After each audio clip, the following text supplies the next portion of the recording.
ಉತ್ತರ ಕನ್ನಡ ಜಿಲ್ಲೆಯಲ್ಲಿ ಸುರಿತಾ ಇರುವಂತಹ ಧಾರಾಕಾರ ಮಳೆಯಿಂದಾಗಿ ಸಾಕಷ್ಟು ಅವಾಂತರ ಸೃಷ್ಟಿಯಾಗಿದೆ.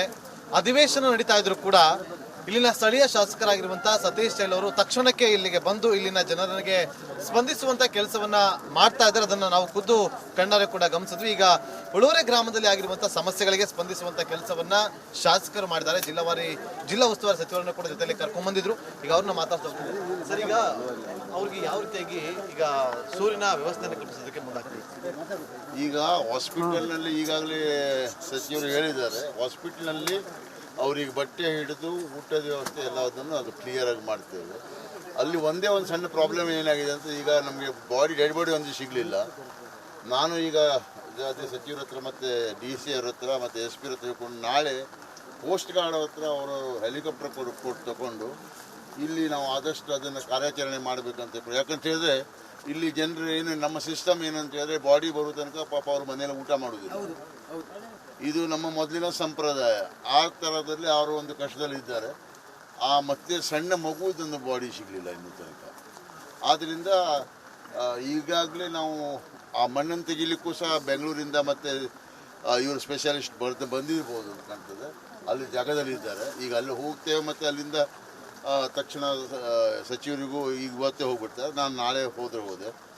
ಆದರೆ ಇವತ್ತು ಒಂದು ಏನು ಕೋಸ್ಟ್ ಗಾರ್ಡ್ ಹತ್ರ ನಮ್ಮ ಸೀಬಾರ್ಡಿಂದ ಒಂದು ಹೆಲಿಕಾಪ್ಟರ್ನ ತರಿಸಿ ನಾಳೆ ಅದನ್ನು ನಾವು ಕಾರ್ಯಾಚರಣೆ ಮಾಡಲಿಕ್ಕೆ ಸ್ಟಾರ್ಟ್ ಮಾಡ್ತೇವೆ. ಡೆಡ್ ಬಾಡಿಯನ್ನು ಆದಷ್ಟು ಬೇಗ ದೇವರದಿಂದ ಈ ಒಂದು ವರುಣನ ಕೃಪಾ ಇದರೊಳಗೆ ಏನಾದರೂ ಆದಷ್ಟು ಬೇಗ ಶಿವವಾಗಿ ನಾವು ಪ್ರಯತ್ನವನ್ನು ಮಾಡ್ತೇವೆ. ಈಗಾಗಲೇ ನಾವು ಇನ್ಫಾರ್ಮೇಷನನ್ನು ಕೊಟ್ಟು ಎಲ್ಲ ಜನರಿಗೂ 1,20,000 ಮತ್ತು ಅವರಿಗೆ ಮನೆಗೆ 5 ಲಕ್ಷ, ಅದರೊಳಗೆ 1,20,000 ಇಮಿಡಿಯೇಟ್ಲಿ ಕೊಟ್ಟಿದ್ದಾರೆ. ಅದು ತುರ್ತಾಗಿ ಯಾಕಂತ ಕೊಟ್ಟಿದ್ದಾರೆ ಅಂತ ಹೇಳಿದ್ರೆ, ಅವರು ಎಲ್ಲಾದರೂ ಒಂದು ಮನೆ ಶಿಫ್ಟ್ ಮಾಡಲಿಕ್ಕೆ ಬಾಡಿಗೆಗೆ ಅಂತ ಕೊಟ್ಟು ಸರ್ಕಾರದ ಇದು ಪ್ರಕಾರ ಕೊಟ್ಟಿದ್ದಾರೆ.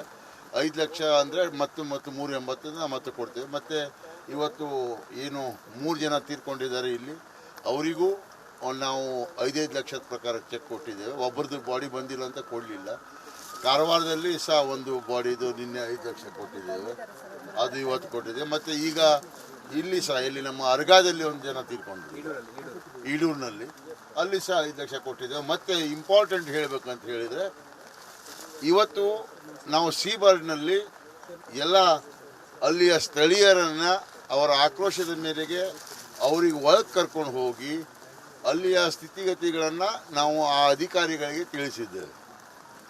ಇಂಪಾರ್ಟೆಂಟ್ ವಿಷಯ ಹೇಳಬೇಕಂತ ಹೇಳಿದರೆ, ಅಲ್ಲಿ 2 ಕಡೆಗೆ ಅವರು ಬ್ರಿಡ್ಜ್ ಮಾಡ್ತಾ ಇದ್ದಾರೆ. ಆ ಬ್ರಿಡ್ಜ್ ಮಾಡುವಾಗ ಏನು ಮಧ್ಯದಲ್ಲಿ ಮಣ್ಣು ಹಾಕಿದರೆ ಅದನ್ನು ಖುಲ್ಲಾಪಡಿಸ್ಲಿಕ್ಕೆ ಹೇಳಿದೆವು. ಅದನ್ನು ಇವತ್ತು ಖುಲ್ಲಾಪಡಿಸಿದ್ದಾರೆ. ಮತ್ತು ಈಡೂರು ಸೈಡ್ನಲ್ಲೂ ಅದನ್ನು ಖುಲ್ಲಾಪಡಿಸ್ಕೊಂಡು 2 ಬ್ರಿಡ್ಜನ್ನು ಮಾಡಲಿಕ್ಕೆ ಅವರಿಗೆ ಹೇಳಿದ್ದೇವೆ. ಅದಕ್ಕೆ ಎ ಸಿ ಅವರು ಅವರಿಗೆ ಫಾಲೋಅಪ್ ಮಾಡಲಿಕ್ಕೆ ಡಿ ಸಿ ಮತ್ತು ಸಚಿವರು ಇವತ್ತು ನಾವು ಒಂದು ನಿರ್ಣಯವನ್ನು ತಗೊಂಡಿದ್ದೇವೆ. ಆ ನಿರ್ಣಯ ತಗೊಂಡ್ರೆ ಆ ನೀರಿನ ವ್ಯವಸ್ಥೆ ಅಲ್ಲಿದೊಂದು ಕ್ಲಿಯರ್ ಆಗ್ತದೆ. ಮತ್ತು ಇಲ್ಲಿಯ ಮಣ್ಣನ್ನು ತೆಗಿಲಿಕ್ಕೆ IRB ಅವರಿಗೆ ಈಗ ಡೈರೆಕ್ಷನ್ ನಾವು ಕೊಡ್ತಾ ಇದ್ದೇವೆ, ಯಾವ ಥರ ಆ ಸ್ಲೋಪನ್ನು ಮೇಂಟೈನ್ ಮಾಡಬೇಕು. ಈಗ ಇನ್ನು ಮುಂದೆ ಇಲ್ಲಿಂದ ಮಾಜಾಳಿಯಿಂದ ಹಿಡಿದು ಅವರು ಭಟ್ಕಳ ತನಕ ಇಂಥ ಸ್ಲೋಪ್ಗಳು ಎಲ್ಲಿ ಇದ್ದಾವಲ್ಲ, ಅದನ್ನು ಮೇಂಟೈನ್ ಮಾಡಲಿಕ್ಕೆ ಅವರಿಗೆ ಹೇಗೆ ಮಾಡಬೇಕಂತ ತಿಳ್ಕೊಂಡು ಅವರ ಯಾರು ಸ್ಪೆಷಲ್ ಕಮಿಟಿ ಅವ್ರ ಹತ್ರ ಒಂದು ಅಡ್ವೈಸರಿ ಕಮಿಟಿ ಮಾಡಿಕೊಂಡು, ಮತ್ತು ಕೈಗಾದಲ್ಲಿ ಮತ್ತು ಹಿಡಿದು ಈ ಸೀಬರ್ಡ್ನಲ್ಲಿ ಲೋಕಲ್ ಜನರಿಗೂ ಒಂದು ಕಮಿಟಿ ಇವತ್ತು ಫಾರ್ಮ್ ಮಾಡಲಿಕ್ಕೆ ಡಿಸಿಷನ್ ತಗೊಂಡಿದ್ದಾರೆ. ಮತ್ತು ಲೋಕಲ್ ಜನರನ್ನು ಅದರೊಳಗೆ ಹಾಕ್ಕೊಂಡಿದ್ದೇವೆ. ಅಂದರೆ ಎವ್ರಿ ತಿಂಗಳಿಗೆ ಅಥವಾ 2 ತಿಂಗಳಿಗೆ ಅಥವಾ 3 ತಿಂಗಳಿಗೆ ಅವರು ಕಮಿಟಿಯವರು ಬಂದು ಸಹ ಅವರ ಸ್ಥಿತಿಗತಿಗಳನ್ನ ಹೇಳಬೇಕು. ಇದು ಇಲ್ಲಿ ತನಕ ಇದು ಇಲ್ಲಾಗಿತ್ತು, 40 ವರ್ಷ ಆಯಿತು. ಈಗ ಹೊಸ ಕಮಿಟಿ ರಚನೆ ಮಾಡಿಕೊಂಡು ಅದನ್ನು ಮಾಡಿದ್ದೇವೆ. ಮತ್ತೆ ಇದರಿಂದ ಏನು ಅನುಕೂಲ ಆಗುತ್ತೆ ಸರ್? ಈಗ ಪರಿಸ್ಥಿತಿ ಬಂದಾಗ ಅವರು ಮಾತಾಡ್ಬೋದು. ಈಗ ಇಲ್ಲಿ ಏನಾಗಿದೆ, ಸೀಬಾರ್ಡ್ ಅಂತ ಹೇಳಿದ್ರೆ ಆ ಏರಿಯಾದಲ್ಲಿ ಯಾರು ಹೋಗ್ಲಿಕ್ಕಿಲ್ಲ. ಅವರು ನಮ್ಮ ಅಧಿಕಾರಿಗಳಿಗೆ ಕ್ಯಾರಿ ಮಾಡ್ತಾ ಇರಲಿಲ್ಲ. ಇವತ್ತು ಹಿಸ್ಟ್ರಿಯಲ್ಲಿ ಫಸ್ಟ್ ಅಂತ ಹೇಳ್ತೇನೆ ನಾನು. 2-3 ಬಸ್ನಲ್ಲಿ ಎಸ್ ಪಿ ಅವರು, ನಾವು, ಡಿ ಸಿ ಅವರು, ಸಚಿವರು ಕೂಡ ಹೋಗಿ ತೋರಿಸ್ಕೊಂಡು ಅವ್ರಿಗೆ ಈ ಥರ ಮೊದಲಿಂದ ನೀರಿನ ರಾಜಕಾಲುವೆ ಇತ್ತು. ಅಲ್ಲಿ ನಾಗ್ಜರಿ ಅವತ್ತು ಮೇಲೆ ಒಂದು ಇದಿದೆ, ಏನು ಆ ಫಾಲ್ಸ್ ಇದೆ, ಆ ಫಾಲ್ಸಿಂದ ನೀರು ಬರ್ತಿತ್ತು. ಚೆಂಡ್ಯಾ ನದಿ ಅಂತಿದೆ. ಎಲ್ಲ ನದಿಗಳ ಒಂದು ಇದನ್ನು ತೋರಿಸಿದ್ದೇವೆ ನಾವು, ಮೊದಲಿಂದ ಹಿಸ್ಟ್ರಿಯನ್ನು ತೋರಿಸಿದ್ದೇವೆ. ಅದ್ರ ಪ್ರಕಾರ ನೀರು ಹೋಗಲಿಕ್ಕೆ ಅವರಿಗೆ ಕ್ಲಿಯರ್ ಕಟ್ ಇವತ್ತು ಅಡ್ವೈಸನ್ನು ಮಾಡಿದ್ದೇವೆ. ಅದೇ ಪ್ರಕಾರ IRB ಅವ್ರ ಮೇಲೂ ಸಹ ಇವತ್ತು ಕ್ರಮ ತಗೊಳ್ಳಿಕ್ಕೆ already we have taken the action. ಈಗ ನಾಳೆ ಇಲ್ಲಿ ನೀವು ತಹಶೀಲ್ದಾರ್ಗೆ ಸೂಚನೆ ಕೊಟ್ಟಿದ್ದೀರಿ, ಒಂದಷ್ಟು ಜಾಗವನ್ನ ಗುರುತು ಮಾಡೋದಕ್ಕೆ ಅಂತೇಳಿ. ನಾಳೆ ನೀವು ಕೂಡ ಬರ್ತೀರಾ? ನಾನು ನಾಳೆ ಮೋಸ್ಟ್ಲಿ ಇವತ್ತು ಹೋಗುವುದಿಲ್ಲ, ನಾಳೆ ಬಂದು ಆ ಜಾಗ ಅಧಿವೇಶನ ಇದೆ ಒಂದು ಕೇಳ್ಕೊಳ್ತೇನೆ. ಯಾಕಂತ ಹೇಳಿದ್ರೆ ನಾಳೆ CLP ಮೀಟಿಂಗ್ ಇದೆ. ಇಲ್ಲಿದ್ರೆ ನಾಳೆ CLP ಮೀಟಿಂಗ್ ಅಟೆಂಡ್ ಮಾಡಿ ನಾಡ್ದು ಬರ್ತೇನೆ ನಾನು. ಅಲ್ಲಿ ತನಕ ಶಾನ್ಭೋಗ್ರಿಗೆ ಮತ್ತು ನಮ್ಮ PD ಅವ್ರಿಗೆ ಹೇಳಿದ್ದೇನೆ, ಇಲ್ಲಿ ಇರುವಂಥ ಜಾಗ ಎಷ್ಟು ಪ್ಲಾಟ್ಗಳು ಜನತಾ ಪ್ಲಾಟ್ಗಳು ಎಕ್ಸ್ಟ್ರಾ ಇದ್ದಾವೆ ಮತ್ತು ನಮ್ಮ ಯಾವುದು ಸರ್ಕಾರಿ ಪಡ ಜಮೀನಿದ್ರೆ ಅವರಿಗೆ ಇಲ್ಲಿಂದ ಅಲ್ಲಿ ಸ್ಥಳಾಂತರಿಸಿದ್ರೆ ಈ ಪ್ರಾಬ್ಲಮ್ ಸಾಲ್ವ್ ಆಗ್ತದೆ. ಸರ್, ಈಗ ಅವ್ರಿಗೆ ಒಂದು ಸೂರಿಲ್ಲ. ಈಗ ಗಂಜಿ ಕೇಂದ್ರದಲ್ಲಿ ಅವರು ಶಾಲೆ ಇದೆ, ಶಾಲೆಗೆ ಹೋದ್ರೆ ಮಕ್ಕಳಿಗೆ ಸ್ಕೂಲ್ಗೆ ಹೋಗಿ ತೊಂದರೆ ಆಗುತ್ತೆ, ನಮಗೆ ಬೇರೆ ಏನಾದರೂ ವ್ಯವಸ್ಥೆ ಮಾಡಿಕೊಡ್ಬೋದು ಅಂತೇಳಿ ಅವರು ಯಾರಾದರೂ ಇಲ್ಲಿ ಗೋಕರ್ಣದಲ್ಲಿ ಸಮೀಪದಲ್ಲಿ ಯಾರ್ದಾದ್ರೂ ಮನೆ ಇದ್ದರೆ ನಾವು ಅದರ ಬಾಡಿಗೆ ತುಂಬಿಕೊಂಡು ನಾವೇ ನಮ್ಮ ಸ್ವತಃ ಹಣದಿಂದ ಬಾಡಿಗೆ ಕೊಡ್ತೇವೆ, ಅವರಿಗೆ ಆ ವ್ಯವಸ್ಥೆನ ಮಾಡ್ತೇವೆ. ಅವ್ರ ಮಕ್ಕಳ ಶಾಲೆ ಹೋಗ್ಲಿಕ್ಕೆ ಯಾವುದೇ ಥರದ ಪ್ರಾಬ್ಲಮ್ ಆಗಲಿಕ್ಕೆ ನಾವು ಬಿಡುವುದಿಲ್ಲ. ಆದರೆ ಏನಾಗಿದೆ, ಅವ್ರಿಗೆ ಎಲ್ಲೂ ಕರೆಕ್ಟ್ ಫಿಟ್ ಆಗ್ತದೆ ಅಂತ ಅವ್ರು ಹೋಗಿ ನೋಡಬೇಕು. ಸರ್, ಈಗ ಅವ್ರಿಗೆ ಬಾಡಿಗೆ ಮನೆ ಎಲ್ಲೋ ಒಂದ್ ಕಡೆ ಹುಡ್ಕೊಂಡ್ರು, ಈಗ ಅದನ್ನ ಯಾರಿಗೆ ತಿಳಿಸ್ಬೇಕು? ಯಾರಿಗಾದ್ರೂ ನಮಗೆ ಡೈರೆಕ್ಟ್ ತಿಳಿಸ್ಬೋದು, DC ಅವ್ರಿಗೆ ತಿಳಿಸ್ಬೋದು. ಆದರೆ ಸರ್ಕಾರದಿಂದ ನಾವು ಹಣ ತಗೊಳ್ಳೋದಿಲ್ಲ, ನಾವಾಗಿ ಅವರಿಗೆ ಹೆಲ್ಪ್ ಮಾಡ್ತೇವೆ. ಅದು ಮಾನವೀಯತೆ ದೃಷ್ಟಿಯಿಂದ ನಾವು ಅವ್ರಿಗೆ ಹೆಲ್ಪ್ ಮಾಡ್ತೇವೆ. ಯಾಕೆ ಜನರ ಜೊತೆಲಿ ಇದ್ದೇವೆ ನಾವು. ಅಂಥದ್ದೇನಾದರೂ ಇದ್ರೆ ಆ ಮಕ್ಕಳಿಗೆ ಬೇಕಾದ್ರೆ ಹಾಸ್ಟೆಲಲ್ಲಿ ಇಡುವ ವ್ಯವಸ್ಥೆ ಬೇಕಾದ್ರೂ ಮಾಡ್ಕೊಡ್ತೀವಿ. ಟೀಚರ್ ಮನೆನೂ ಕೊಡ್ತೇವೆ. ಒಂದೊಮ್ಮೆ ಹಾಗೇನಾದ್ರೂ ಇದ್ರೆ ಅವ್ರಿಗೆ ತೊಂದರೆ ಆಗ್ತದೆ ಅಂದ್ರೆ ಸ್ಕೂಲಿಗೆ ತೊಂದರೆ ಆಗದೆ ಇದ್ದಾಗ ಮತ್ತೆ ಹಾಸ್ಪಿಟಲ್ ಬಗ್ಗೆ ಇವ್ರು ಹೇಳ್ತಾ ಇದ್ರು. ಇವತ್ತು ನಿಮ್ಮ ಇವರು ಹೋಗಿದ್ರು, ಯಾರು ತಾವು ಹೋಗಿದ್ರಿ, ಊಟ ಏನೋ ಸರಿಯಾಗಿ ಕೊಡಲಿಲ್ಲ ಅಂತ ಅವ್ರು ಹೇಳ್ತಾ ಇದ್ದಾರೆ. ಅದ್ರ ವ್ಯವಸ್ಥೆ ಮಾಡ್ತೇನೆ. ಅವ್ರಿಗೆ ಬಟ್ಟೆ ವ್ಯವಸ್ಥೆನೂ ಅವ್ರು ಯಾರ್ಯಾರಿಗೆ ಏನಾದರೂ ಇದ್ರೆ ನೈಟಿ ಅಥವಾ ಏನಾದರೂ ಡ್ರೆಸ್ ಟೈಪ್ ಇದ್ರೆ ನೀವು ಹೇಳಿ ನಾವು ಕಳಿಸ್ಕೊಡ್ತೇವೆ. ಅಥವಾ ಯಾವುದಾದ್ರೂ ಅನುಕೂಲದಿಂದ ಪಾಂಡ್ರಂಗೌಡ ಅಂತ ಯಾವುದಾದ್ರೂ ಅಂಗಡಿಯಿಂದ ನೀವೇ ಹೋಗಿ ತಗೊಳ್ಳಿ, ಅದರ ಹಣವನ್ನು ನಾವು ಭರಿಸ್ತೇವೆ. ಸರ್, ಇದು ಶಾಸಕರಾಗಿರುವಂತ ಸೈಲ್ ಅವರ ಮಾತು. ಅದೇ ರೀತಿಯಾಗಿ ಸಚಿವರು ಕೂಡ ಮಾತಾಡಿದ್ರು. ಜನರಿಗೆ ನಾವು ಏನ್ ಬೇಕೋ ಸಮಸ್ಯೆ ಬಗೆಹರಿಸುವಂತ ಕೆಲಸವನ್ನ ಮಾಡ್ತೀವಿ ಅಂತ ಹೇಳ್ತಾರೆ. ನಾಳೆ ಇದೇ ಜಾಗದಲ್ಲಿ ತಹಶೀಲ್ದಾರ್ ಹಾಗೂ ಇಲ್ಲಿರುವಂತ ಕೆಲ PDO ಅವರಿಗೆ ಕೂಡ ಒಂದು ಜವಾಬ್ದಾರಿನ ಕೊಟ್ಟಿದ್ದಾರೆ.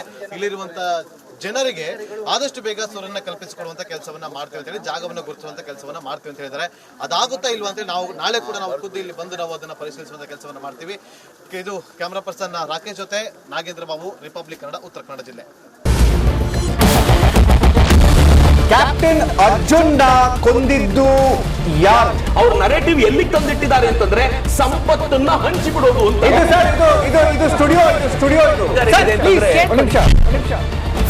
ಟಿಪ್ಪು ಜಯಂತಿ ಮಾಡಕ್ಕೆ ಅವ್ರಿಗೆ ಖಂಡಿಸಿದ್ರು. Very nice, very nice. ಯಾರು ತಪ್ಪು ಮಾಡಿರೋದಿಲ್ಲಿ? ಓಲೈಕೆ ಹೇಳಿಕೆ ಇದು ಅಂತ ಹೇಳಿ ಯಾಕೆ ಪರಿಗಣಿಸಬಾರದು? I.N.I. ಇದು ವೇದಿಕೆ, ಇದು ಫೋಟೋ ಡಿಬೇಟ್ ಅಲ್ಲ. ಎಲ್ಲರದು ಒಂದು ಟೈಮ್ ನಿಮ್ಮ ಸಮಯ ಮುಗಿದಿದೆ. ಅವ್ರು ಹೇಳೋಕ್ಕಿಂತ ಮುಂಚೆನೆ ಹೇಗೆ ಪ್ರತಾಪ್ ಸಿಂಹ ಪಾಸ್ ಕೊಟ್ಟಿದಂತ ಆಗ್ಲಿ ಡಿಕ್ಲೇರ್ ಆಗೋಗಿತ್ತು ಅಂತ ನನಗೊಂದು ಡೌಟ್ ಬಂತು. ಸಾಕು ನಿಲ್ಸಿ, ಸಾಕು ನಿಲ್ಸಿ. ಕೆಟ್ಟ ಪದ ಬಳಕೆ ಕಾಂಬಿನೇಷನ್ ಇಟ್ಟಿಲ್ಲ ನಾವಿಲ್ಲಿ.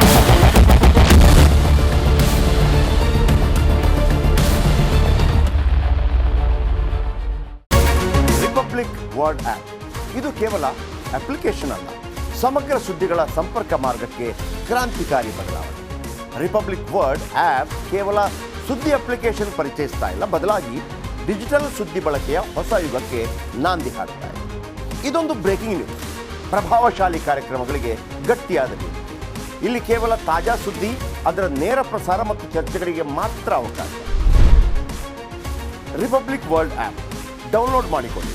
ಗೂಗಲ್ ಪ್ಲೇ ಸ್ಟೋರ್ ಮತ್ತು ಆಪಲ್ ಆಪ್ ಸ್ಟೋರ್ನಲ್ಲಿ ಲಭ್ಯವಿದೆ.